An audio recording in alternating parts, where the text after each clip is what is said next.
കൂട്ടുകാരെ, ഒടുവിൽ സുമിത്ര ആ രഹസ്യം അറിയുന്നു. അതെ, അനിരുദ്ധ് ഒടുവിൽ സുമിത്രയോട് അത് പങ്കുവെക്കുന്നു, പറയുന്നു. അത് എന്താ പറയുക, ആ ഒരു സത്യം അങ്ങനെ വെളിപ്പെടുകയാണ് നമ്മുടെ ശ്രീനിലയത്തിൽ. ആരും അറിയാതെ പോയിരുന്ന നമ്മുടെ പ്രതീക്ഷനും അനിരുദ്ധിനും അനനയ്ക്കും മാത്രം ഇടയിൽ ആ ഒതുങ്ങി നിന്നിരുന്ന ആ ഒരു രഹസ്യം ഇപ്പോൾ പരസ്യമായി. പ്രേക്ഷകരെ, വേറെ നമ്മുടെ പ്രതീഷ് ശ്രീനിലയത്തിൽ താമസമാക്കി ഓൾറെഡി. നമ്മുടെ സ്വരമോളയും കൊണ്ടേ പോകൂ എന്നുള്ളൊരു ഒറ്റ വാശിയിൽ തന്നെ ആട്ടോ. അതിനുശേഷം നമ്മുടെ സുമിത്ര നമ്മുടെ രഞ്ജിതയെ കാണാൻ പോയി വരുമ്പോഴായിരിക്കും നമ്മുടെ പ്രതീഷ് അവിടെ ഉണ്ടെന്നുള്ള വിവരം നമ്മുടെ അനിരുദ്ധ് പറയുന്നത്. അപ്പം നമ്മുടെ സുമിത്ര പ്രതീഷുമായി സംസാരിക്കാൻ പോകുമ്പോൾ അനിരുദ്ധ് പറയും, ഇപ്പോൾ സംസാരിക്കാൻ പോകണ്ടമ്മേ, അവന് ഇച്ചിരി ദേഷ്യത്തിലാണെന്നൊക്കെ പറഞ്ഞ് നമ്മുടെ സുമിത്രയെ തടയുന്നുണ്ട്. ശേഷമാണ് നമ്മുടെ അനിരുദ്ധ് ഈ കാര്യങ്ങൾ തുറന്നു പറയുന്നത്. സ്വരമോൾ തങ്ങളുടെ മോളല്ലേ പ്രതീഷിൻ്റെ ആണെന്നും പ്രതീഷ് ആ മോളെ കൊണ്ടുവരാനാണ് വന്നിരിക്കുന്നത്, അമ്മ ഞങ്ങളെ സഹായിക്കണമെന്നും അമ്മ പറഞ്ഞാൽ അവന് മനസ്സിലാകുന്നൊക്കെ നമ്മുടെ അനിരുദ്ധ് പറയുകയാണ്.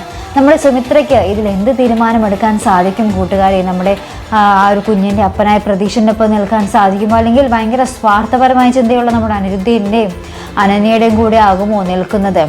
എന്തായാലും നമുക്ക് കാത്തിരുന്ന് തന്നെ കാണേണ്ടിയിരിക്കുന്നു. എന്തായാലും സുമിത്ര ഒരു വല്ലാത്തൊരവസ്ഥയിൽ തന്നെ ആട്ടോ. എന്ത് തീരുമാനമെടുക്കും? അതിൻ്റെ ഇടയിൽ നമ്മുടെ അനന്യ അനിരുദ്ധിനെ ഭീഷണിപ്പെടുത്തുന്നുമുണ്ട്. സ്വരമോളയും കൊണ്ട് പോകുന്ന അന്ന് തീരും നമ്മുടെ ബന്ധവും, അതും കൂടി ഒന്ന് അനിയൻ്റെ അടുത്ത് പറഞ്ഞേക്കെന്നും പറഞ്ഞ് നമ്മുടെ അനന്യ അനിരുദ്ധിൻ്റെ അടുത്ത് പോകുന്നതാട്ടോ.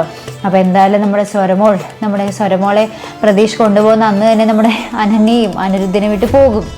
അപ്പോൾ ആ ഒരു മോളുടെ കാര്യത്തിൽ ആ ഒരു മോളെ ചുറ്റിപ്പറ്റി മാത്രമാണ് ഇവരുടെ ആ ഒരു ബന്ധം മുന്നോട്ട് പോകുന്നത്. ഇനി എന്തായാലും കണ്ടു തന്നെ അറിയേണ്ടിയിരിക്കുന്നു, അമ്മ ആർക്കായിരിക്കും ശത്രുവായി മാറുന്നത്?